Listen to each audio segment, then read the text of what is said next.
Hi everyone. Just wanna put some ideas down on audio um, about this book. Man in Marble. I started reading it like 2 summers ago. I don't know. This is the last summer. I think I'm gonna finish it. I'm very obsessive when I read. I'm a very slow reader, and I think I read with sometimes with doubt too, because English is my second language. It's a language that I hate. Um, like, all colonial languages, they're just not good at all. So I started because I bought it at the Schamberg. Even when I knew about it when it came out, I knew that this book was very, disrespectful, to say the least. Totally approached the Honorable Malcolm X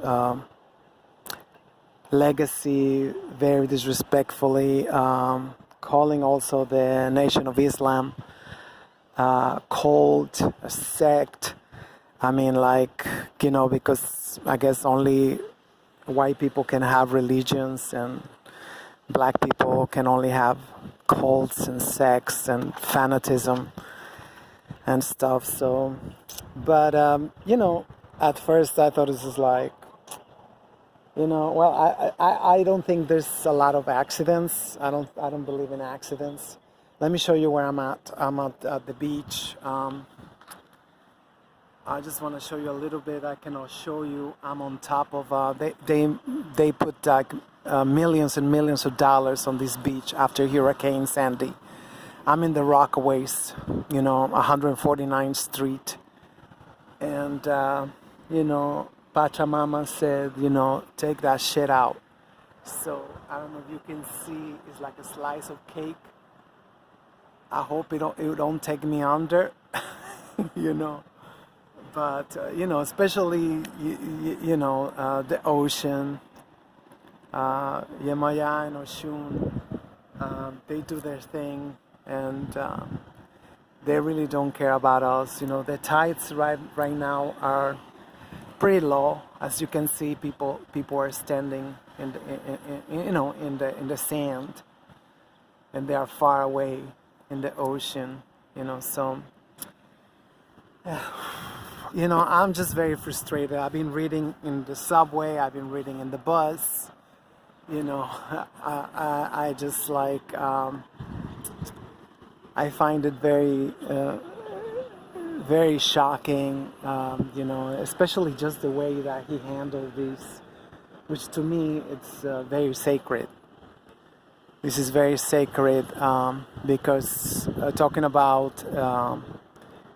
A people, African people here in the Americas who've been through so much. And so like right now, let me show you where I'm at. Page 474. And it's talking about,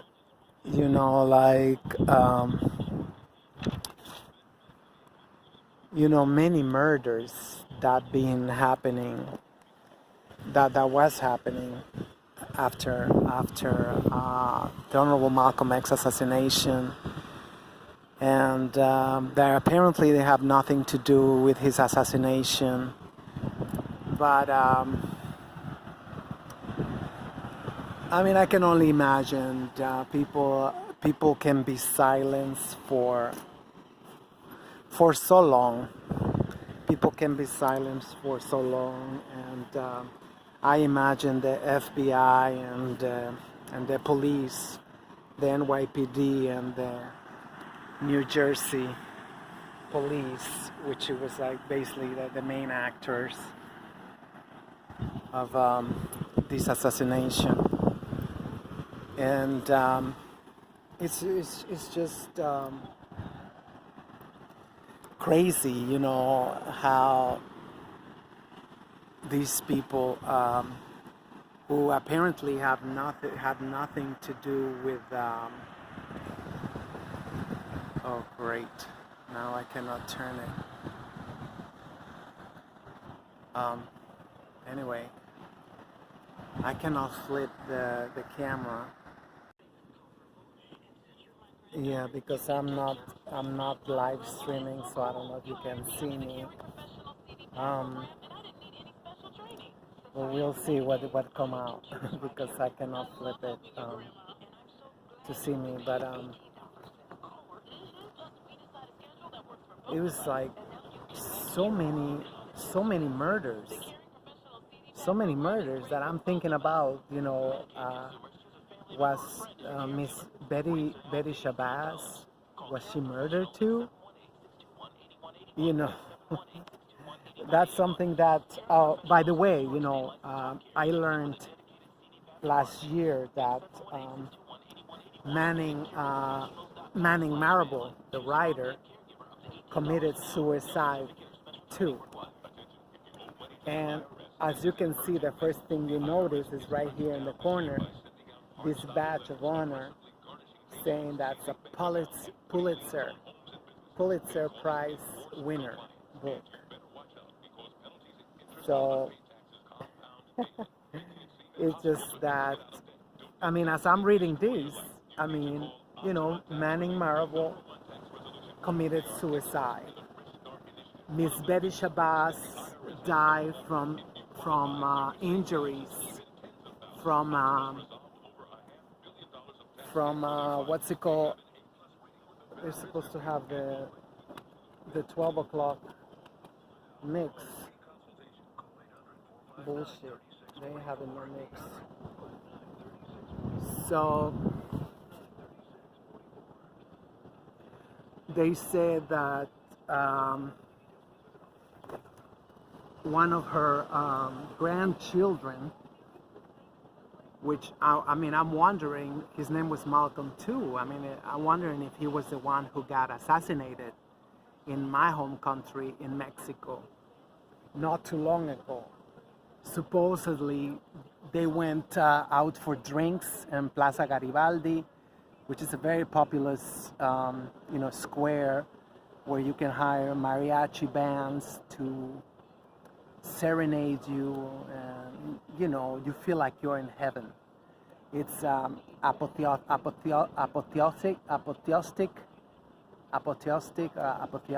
know, apotheosis.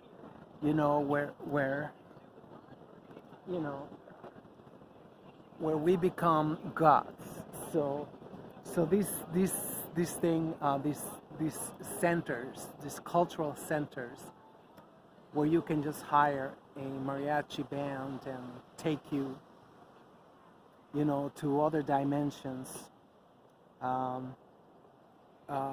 Malcolm X, the Honorable Malcolm X's grandson, was out with some friends, and they was ambushed. It was ambushed by the staff, by the staff, and I say ambush because when they got the bill, it was outrageous. It was thousands and thousands of pesos. When, you know, they had a few drinks and stuff, and you know, that usually, I mean, I never learned that ever happening in my home country, because we have international reputation of being the most you know, hospitable people, you know, in the Americas practically.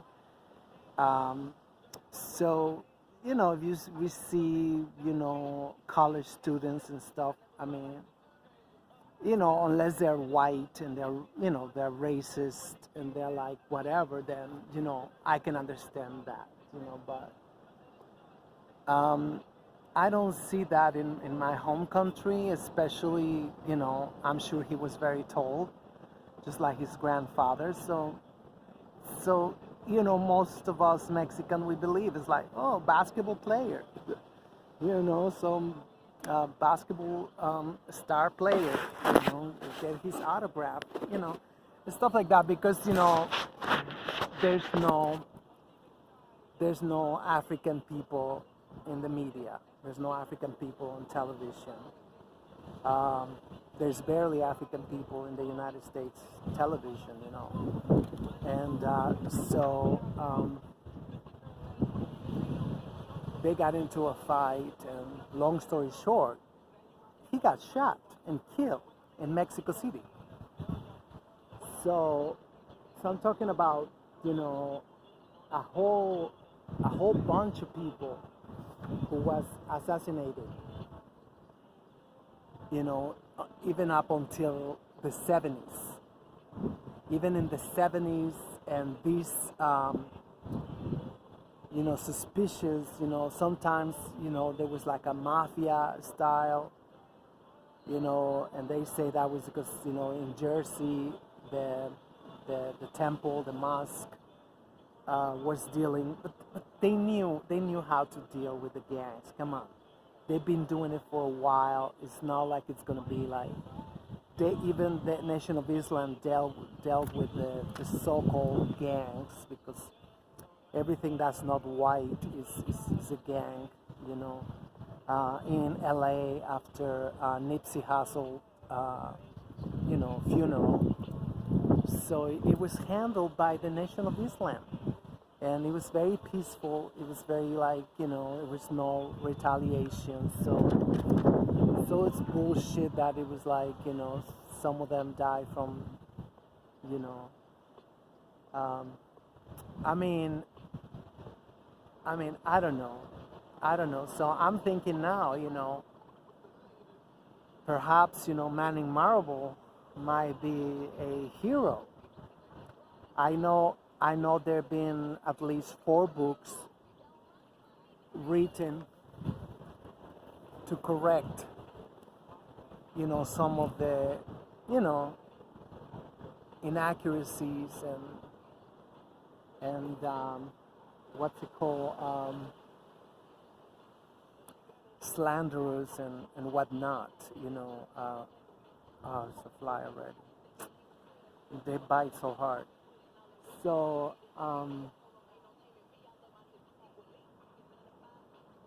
so there's been several books, to, like, you know, because there's inaccuracies in here, very, mean intention.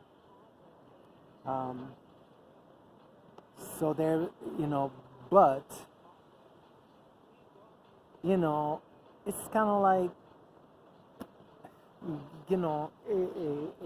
somewhat sorry about these flies. They bite really hard. So I'm gonna be like scaring them off. And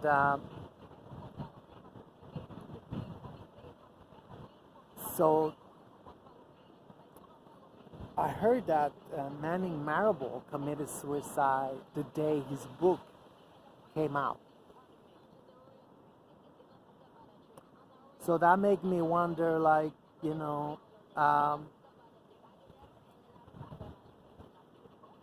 was he killed because the publishers totally changed the content? The way they changed the content of the, sorry, I think I got beaten, sorry, of the Malcolm X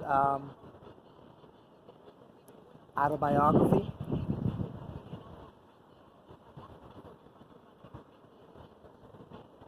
It was, as you know, there's 3 chapters missing from the autobiography, and we now know that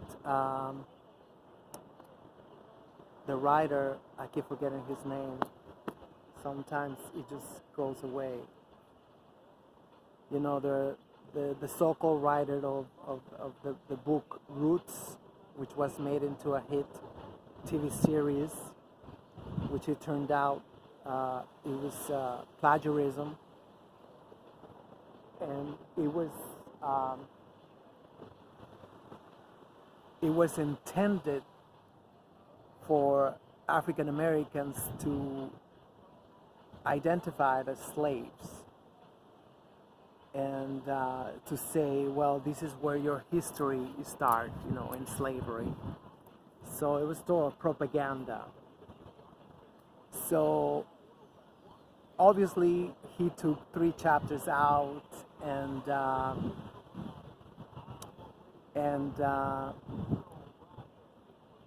you know, who knows what else, because the book was ready at the time that Malcolm X was assassinated. Actually, he wrote the publisher saying the book is ready almost the day before Malcolm X got assassinated on February 21st, 1965. I was born like 6 weeks later on April 6th, 1965. So I know exactly 54 years. I know when he was assassinated because that's my age.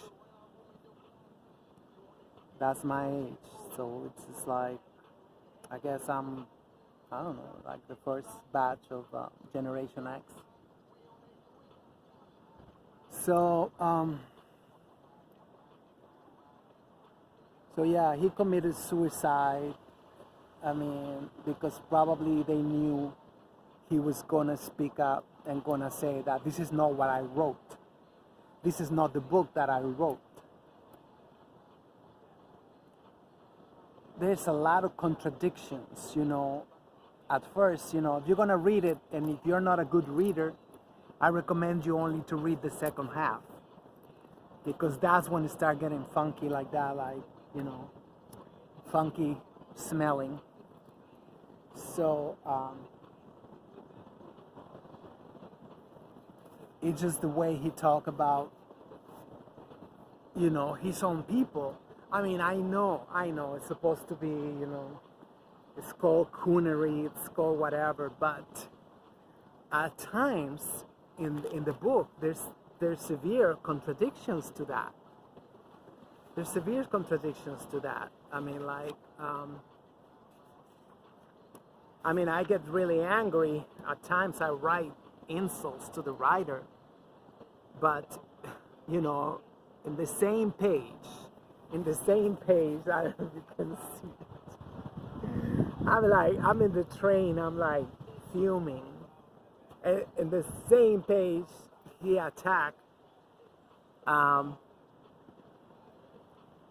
you know, like Malcolm X, and in the same page, the second half goes so, you know, like, oh, you know, Bayard Rustin denied the militancy and radical potential of the, you know, working class African Americans.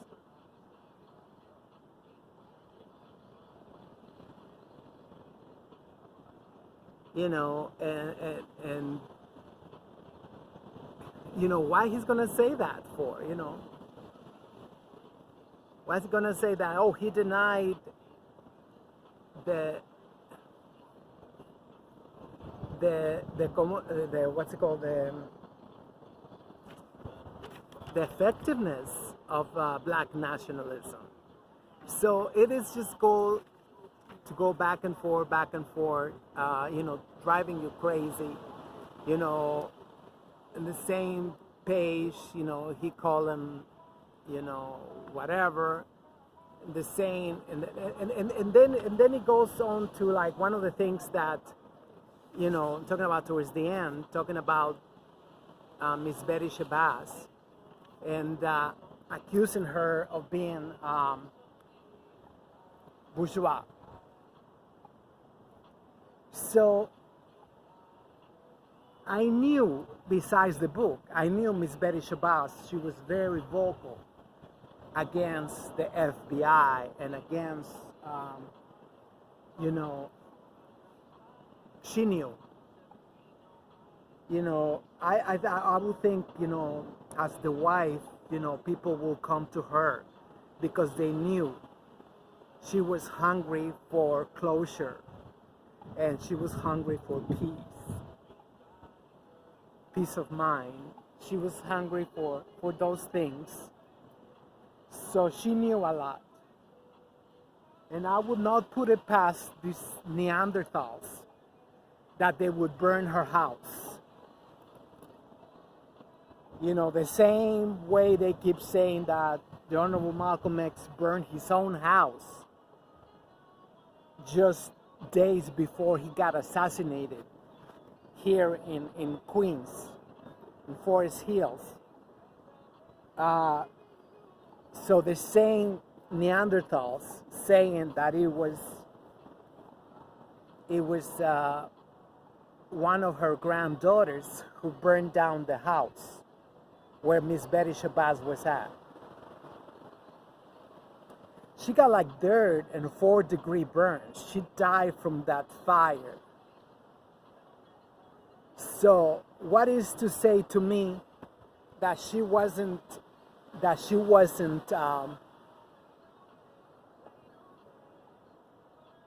you know, making deals to write a book? Who was to say to me that she was not about to expose the United States government in the assassination of her husband?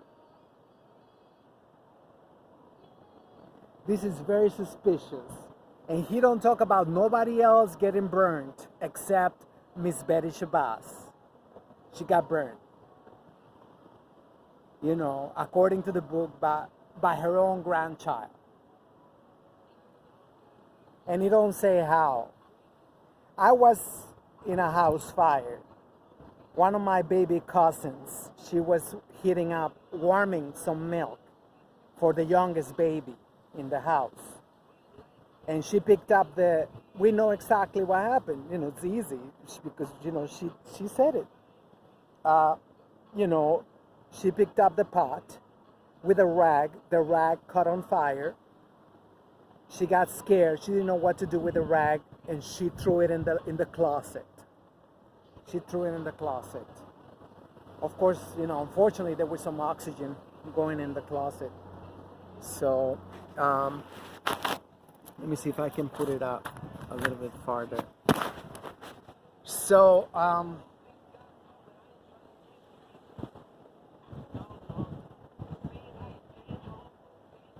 there's an incident also that tell me, because I met Miss Ilyasah Shabazz. I met her this year actually. I met her on the 54th anniversary of the assassination of her father. And you know, her eyes tell you a lot. There's a history here that it is too adamant to put it in here, saying that at the funeral, Miss Ilyasah Shabazz, she stood up to defend Rudolph, the red-nosed reindeer, who was the mayor of New York City, that Nazi, Rudy Giuliani. He got booed. I don't know how you say that in English. You know what I'm trying to say. He got heckled at the funeral. And it said that Miss Ilyasah Shabazz stood up and defended Giuliani. That might be true, but why she did it? Why she did it? Because she don't want the blood to continue more, to lose more of her children.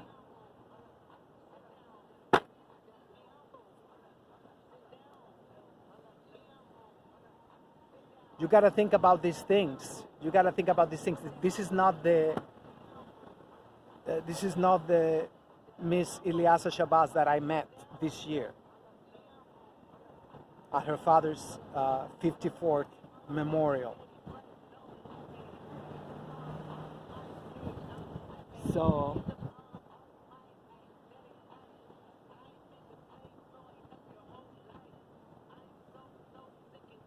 it's a lot. It's a lot. I mean, like, and it don't add up. You know, there was,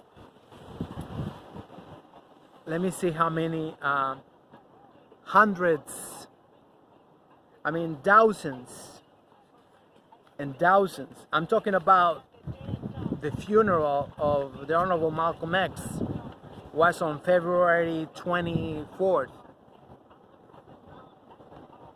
And it was freezing. It was freezing.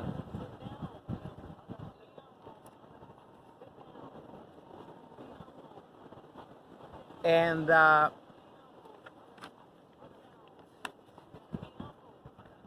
gosh, I just read it.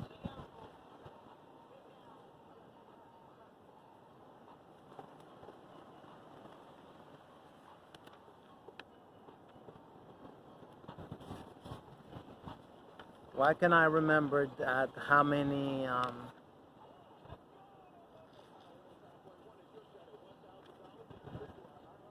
I think I went back too far. As you can see, I'm not good with books.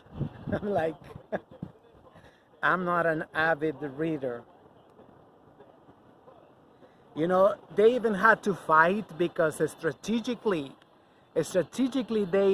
they placed crackers at the Honorable Malcolm X burial over here upstate New York to, you know, with shovels. So they had to fight and say, there's no crackers gonna be throwing dirt at Malcolm X.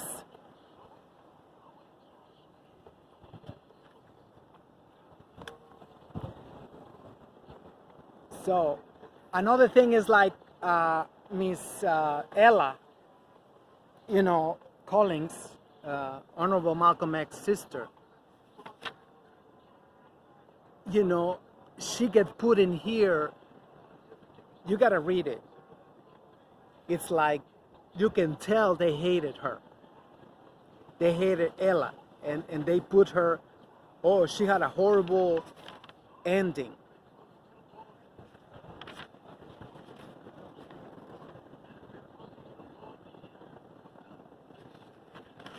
Another enraging thing to me was that the New York Times and all the white media gave raving reviews to the autobiography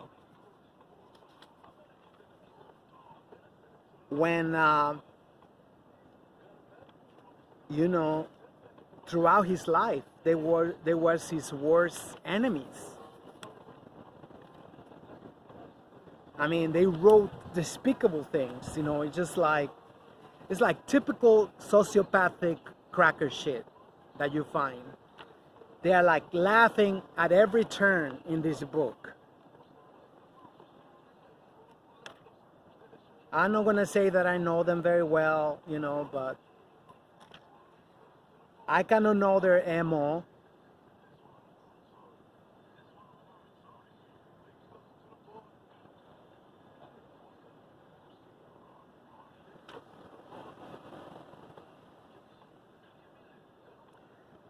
So basically this book really don't really tell you much.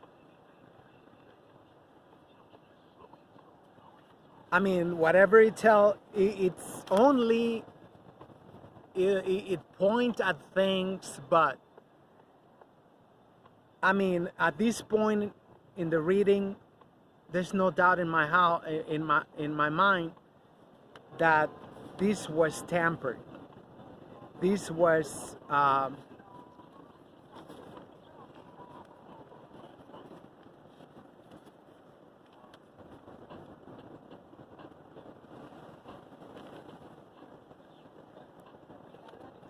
I just wanted to tell you exactly, you know, how many thousands and thousands of people went upstate, all the way upstate, freezing in the middle of February. Oh gosh, I just had it here. I made like big annotations.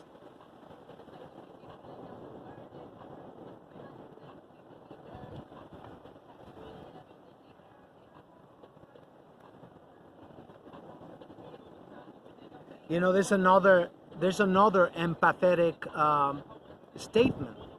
He fought desperately to shield others' doubts and fears.